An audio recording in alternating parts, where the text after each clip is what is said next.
오늘 은혜 받으실 말씀은 마태복음 5장 4절로 5절의 말씀이 되겠습니다. 이제 다 같이 마태복음 5장 4절로 5절까지의 말씀을 봉독하시겠습니다.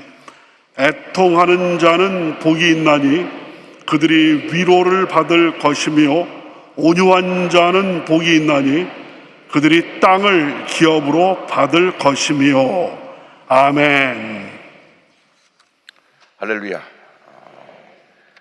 오늘도 참으로 좋은 날입니다. 오늘은 특별히 애통하는 자, 온유한 자, 이 팔복 중에 두 번째, 세 번째 복받는 자의 모습을 말씀 나누기 원합니다. 하나님 앞에서 복받는 자의 첫 번째 모습은 심령이 가난한 자입니다. 우리 마음이 가난해야 됩니다. 나는 아무것도 아니면 고백하고 내 마음이 빈 마음이 되어서 주님만 바라보고 의지할 때 주님께서 은혜를 채워주시는 것입니다. 심령이 가난해야 우리가 하나님의 풍성한 은혜를 받을 수가 있습니다.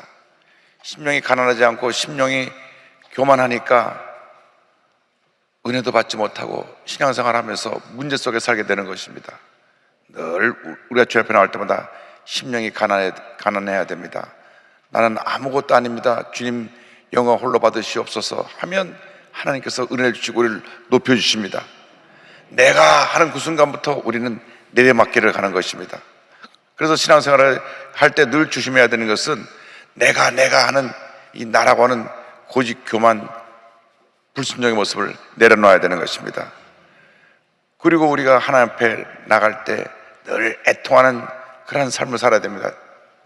그리고 우리 마음이 하나님 앞에서 늘 예수님을 닮은 온유한 마음이 돼야 되고, 그 다음에 하나님 앞에 나갈 때 하나님의 의를 늘 사모하는, 의에 줄이고 목마른 삶을 살아갈 때 복받은 삶을 살아갈 수가 있습니다. 그래서 오늘 애통하는 자 그리고 온유한 자를 함께 말씀을 나누겠습니다. 여기서 애통하는 자라고 할 때 이 애통은 하나님과 인간 사이에 이 큰 골이 생겼는데, 그것은 무엇으로 인하여 생겼느냐? 우리의 죄, 불의 때문에 하나님과 인간 사이가 갈라진 것입니다. 넘어갈 수 없는 깊은 수렁이 생겼습니다. 죄의 수렁으로 말미암아 하나님께 나갈 수가 없게 되었습니다. 그래서 하나님 앞에 늘 우리의 죄를 깨닫고 애통하는 마음을 갖는 것, 나가서 이 애통하는 마음이라는 것은 인간의 자기의 교만에 대한 안타까움과 슬픔을 늘 주 앞에 나가서 고백하는 것입니다. 오늘 우리들의 신앙에 무엇이 가장 큰 문제고 위기냐 하면 애통하는 마음이 없다고 하는 것입니다. 60년대, 70년대는 정말 하나님 앞에 나올 때 애통하는 마음을 갖고 많이 울었습니다.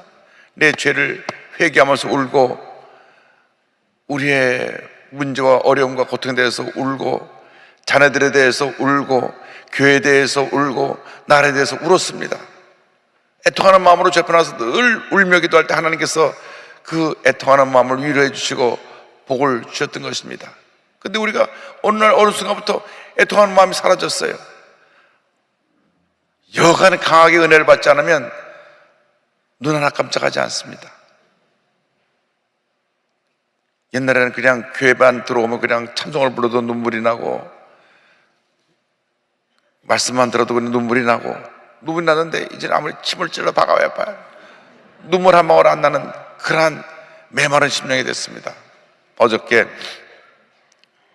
미국에서 들어와서 어머님 장례식을 치른 집사님 네 분이 예배 후에 감사하다고 인사드리러 왔는데, 두 분이 얼마나 울었는지 눈이 퉁퉁 붓었어요. 목사님 처음부터까지 울면서 예배 드렸습니다. 그 제가 와서 기도해 주는데 그 두 내외가 다 웁니다. 내가 감동을 받았어요. 야, 저분들 애통하는 마음이 있구나, 애통하는 마음. 물론 어머니가 돌아가셨기 때문에 그 어머니 돌아가신 것에 대한 슬픔이 있겠지만, 예배 드릴 때 주님 앞에서 애통하는 마음이 돼서 한 시간 내내 울었다. 이 애통함을 회복할 수 있게 되기를 바랍니다.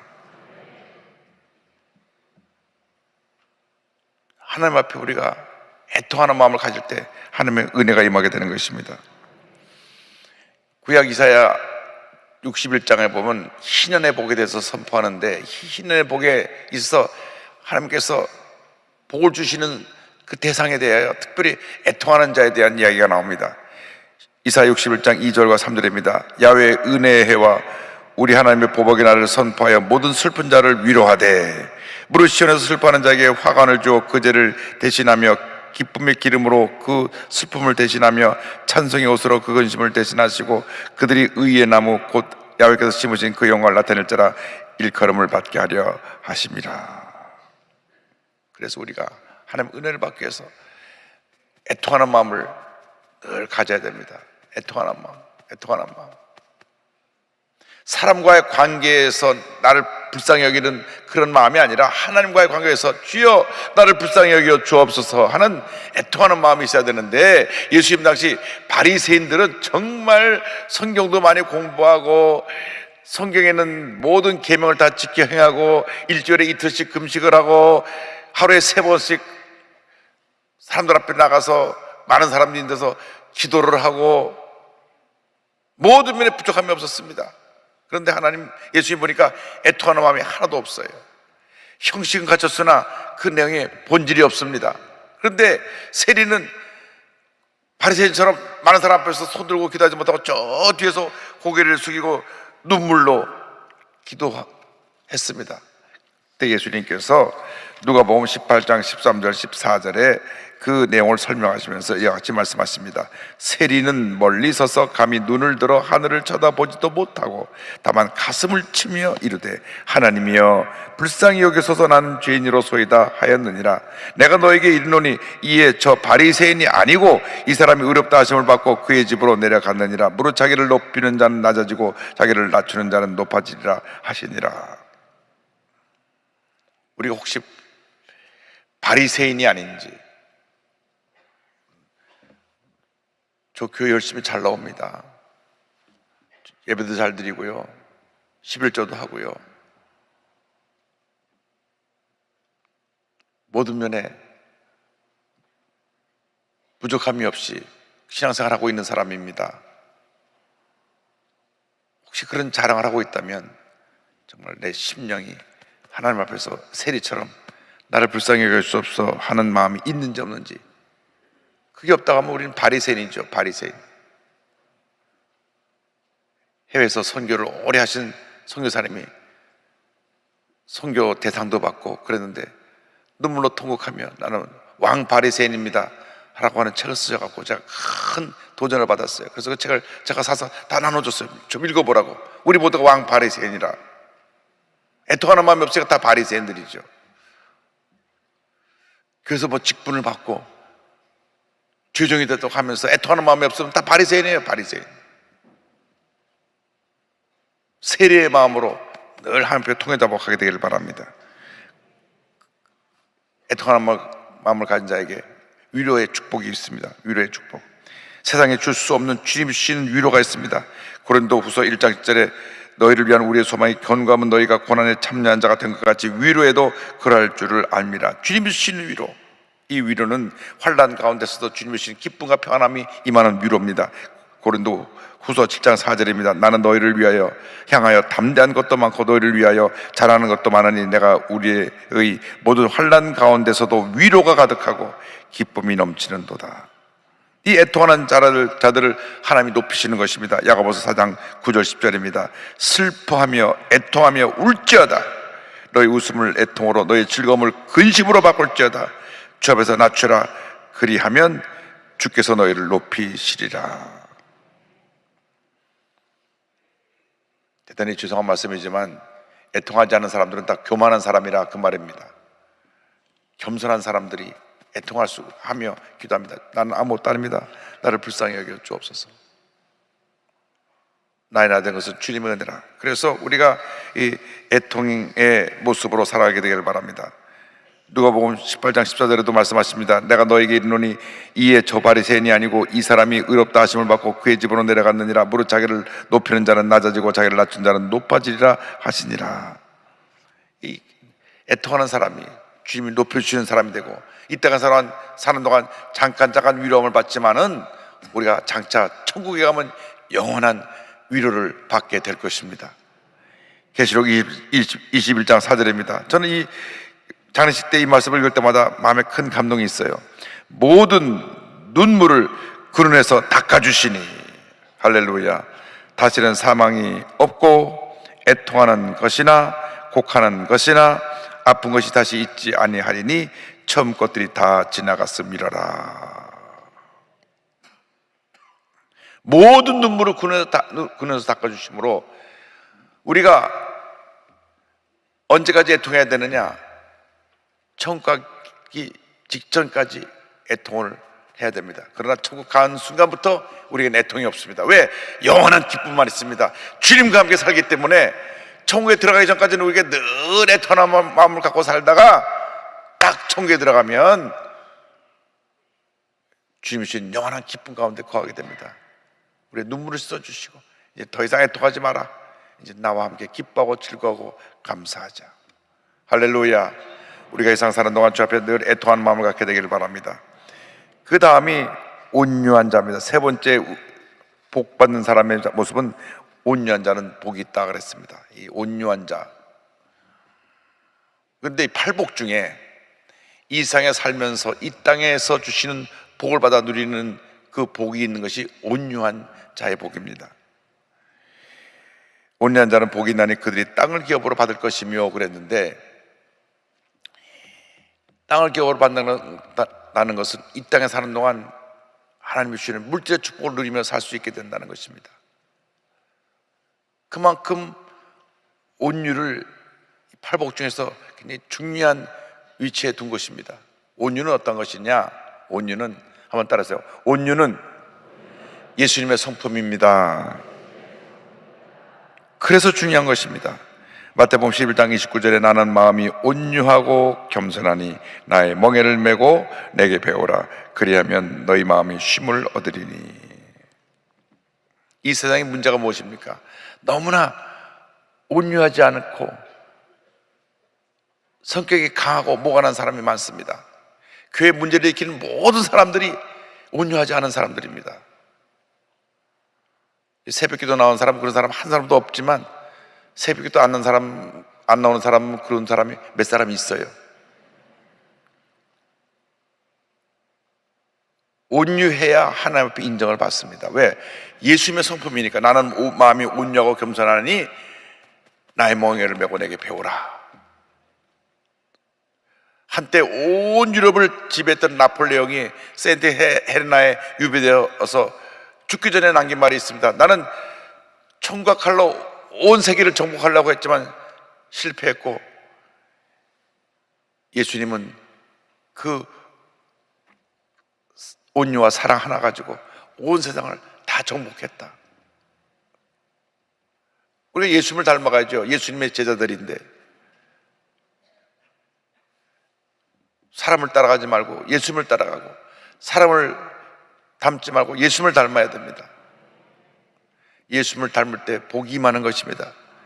근데 그 예수님의 모습의 가장 중요한 모습이 마태복음 11장 29절인 대로 나는 마음이 온유하고 겸손하니 나의 멍에를 메고 내게 배우라. 그리하면 너의 마음이 쉼을 얻으리라. 주님 말씀하시기를 나는 마음이 온유하고 겸손하니까 나랑 같이 멍에를 메고 나의 온유와 겸손을 배우라고 주님이 명령을 하신 것입니다. 그럼 너희 마음에 평안함이 있을 것이다.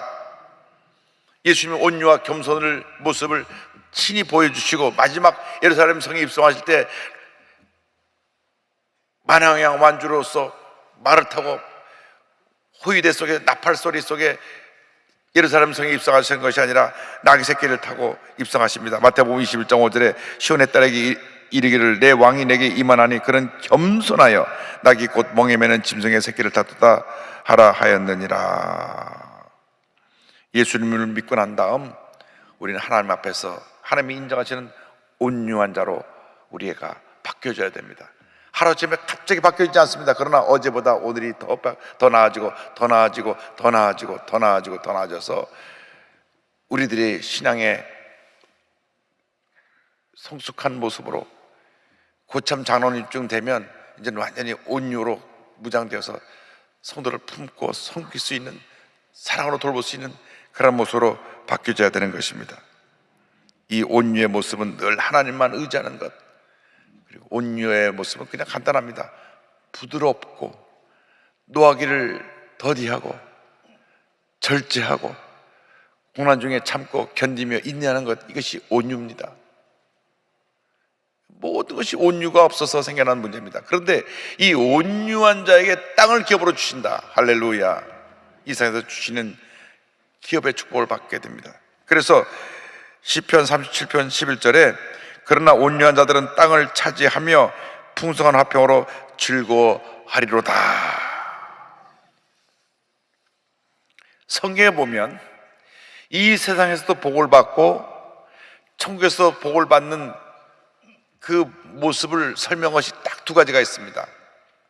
예수님 말씀하신 팔복 중에 온유고, 디모데전서 가면 4장에 금생과 내생, 이 세상에서도 복이 있고 천국에서도 복이 있다고 표현한 것이 경건입니다. 경건. 그런데 내용은 같아요. 경건은 하나님을 닮아가는 모습이 경건이고, 온유는 예수님의 모습을 닮아가는 것이 온유니까 같은 내용입니다. 주님을 닮아가는 것, 이것이 온유고 경건인 것입니다. 그러면 이 땅에서도 복을 받고 저 천국에서도 복을 받게 되는 것입니다.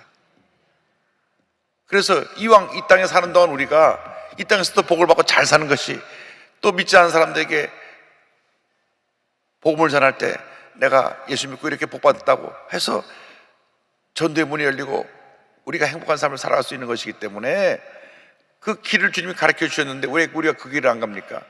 온유와 경건의 모습으로 살면 우리는 이 땅에서도 복을 받고 저 천국에서도 복을 받게 되는 것입니다.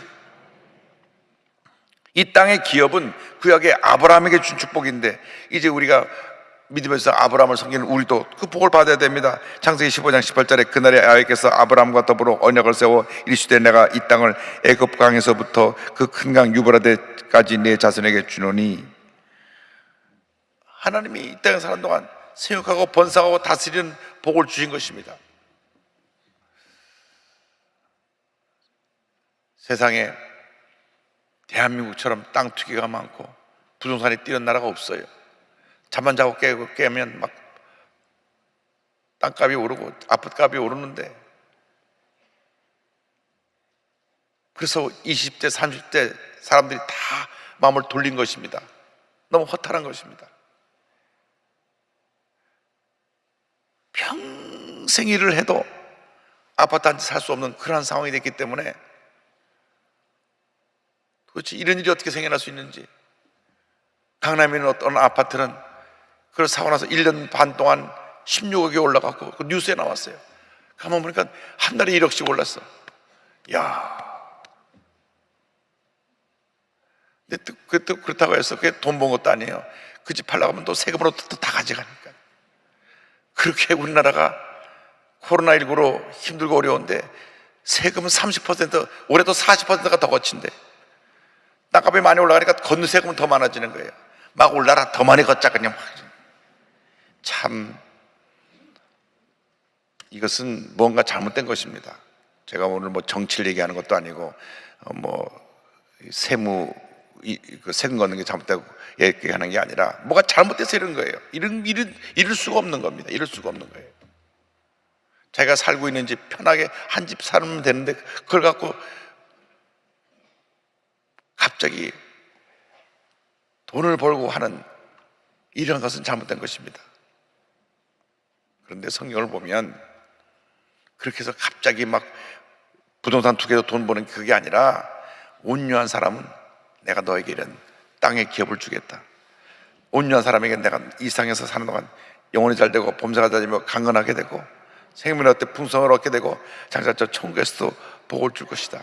그래서 이 땅에 사는 동안 우리가 큰 복을 받고 장차 새하늘과 새 땅에 저 천국에 하나님이 주신 그 기업을 또 선물로 상급으로 받게 되는 것입니다. 이사야 66장 22절입니다. 내가 지을 새하늘과 새 땅이 내 앞에 항상 있는 것 같이 너희 자손과 너희 이름이 항상 있으리라. 야훼의 말이니라. 여러분, 이 땅에 큰 집이 있는 것이 중요한 것이 아니라 저 천국에 큰 집이 있어야 됩니다. 그런데 온유한 자에게는 이 땅에서도 집이 있고 천국에서도 집이 있다. 할렐루야. 그래서 이 땅에서도 복을 받지만 각자 천국에 가서 하나님의 큰 축복 가운데 살게 되는 것입니다. 계시록 21장 1절에 또 내가 새하늘과 새 땅을 보니 처음 하늘과 처음 땅이 없어졌고 바다도 다시 있지 않더라 말씀합니다. 우리에게 예배되신 새하늘과 새 땅이 우리를 기다리고 있는데, 이 땅에 사는 동안 예수 잘 믿고 온유한 모습으로 주님을 섬기고 온유한 모습으로 사람을 감동시키고 온유한 모습으로 주님을 기쁘시게 할 때 하나님께서 복을 부어주시는 것입니다. 우리 결심해야 됩니다. 주님, 내가 애통하는 자가 되겠습니다. 온유한 자가 되겠습니다. 그리고 노력해야 됩니다. 노력해야 돼요. 성질이 좀 강해서 자꾸 화를 잘 내는 사람은 기도를 많이 해야 됩니다. 주님, 이 성질 죽이게 하여 주옵소서. 내가 이 성질 때문에 늘 집에서도 애들한테 상처를 주고 부인에게 상처를 주고, 주님 용서하여 주옵소서. 회개해야 됩니다. 땅끝 마을에 인이라고 하는 아이가 왔는데, 그 아버지가 술만 먹으면 들어와서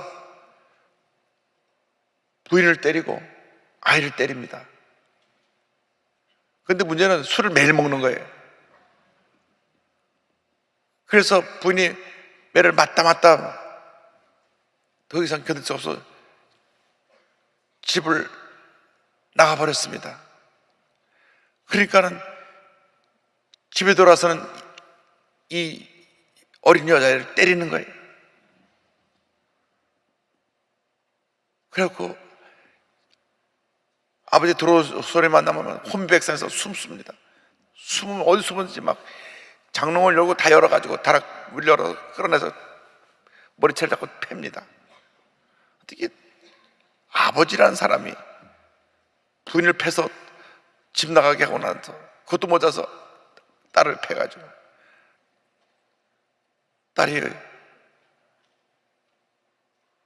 집마당에는 그 개집에 들어가 숨어 있기도 하고, 동네 사람이 너무 날마다 맞으니까 저러다 인이 매 맞아 죽겠다 그래가지고 개를 데려다 땅끝 마을에 그 지역 안수센터에다 개를 피신시켰어요. 얼마나 맞았는지 이빨이 다 부러져, 하나도 없어요. 이게 다 한 10개 이상은 다 부러진 것 같아요. 없어요. 이가 없어요. 감사하게도 우리 교회 장로님이 다 해주셔가지고 지금 대학도 가고 아이 건강하게 아이가 잘 커서 하나님의 귀한 자녀가 됐습니다. 그 아버지가 예수 믿고 변화되었더라면 이렇게는 안 했을 텐데, 어떻게 자기 자식을 때려서 이빨이 하나도 없어 하는 얘기 다 부러져.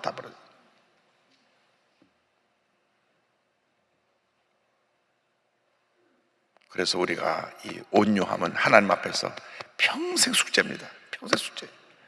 우리가 온유하지 못한 게 많기 때문에 온유한 자가 하나님 앞에 인정받고, 온유한 자가 교회를 부흥시키고, 온유한 자가 문제를 해결하고, 온유한 자가 이 땅에서 복을 받고 저 세상에서 복을 받고 하나님의 큰 상을 받는 상속자의 삶을 살게 되는 것입니다. 로마서 8장 16절 17절입니다. 성령이 친히 우리 영과 더불어 우리가 하나님의 자녀인 것을 증언하시나니 자녀임은 또한 상속자 곧 하나님의 상속자요 그리스도와 함께한 상속자니 우리가 그와 함께 영광을 받기 위하여 고난도 함께 받아야 할 것이니라.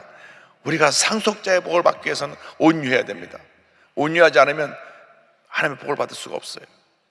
예수를 똑같이 믿어도 온유한 사람은 이 땅에 사는 동안 하나님의 풍성한 복을 누리지만, 온유하지 못한 사람은 늘 문제 속에 어려움 속에 간당간당하는 그런 삶을 살다가 천국에 가게 되는 것입니다. 이왕 우리가 천국 갈 거면 잘 살고 잘 믿고 복 받은 인생으로 살다가 천국 가게 되기를 바랍니다. 여러분 모두가 복받은 인생이 되기를 주님의 이름으로 축원합니다. 기도하겠습니다. 가슴에 손 얹고 아픈 자리에 손 얹고 기도합니다.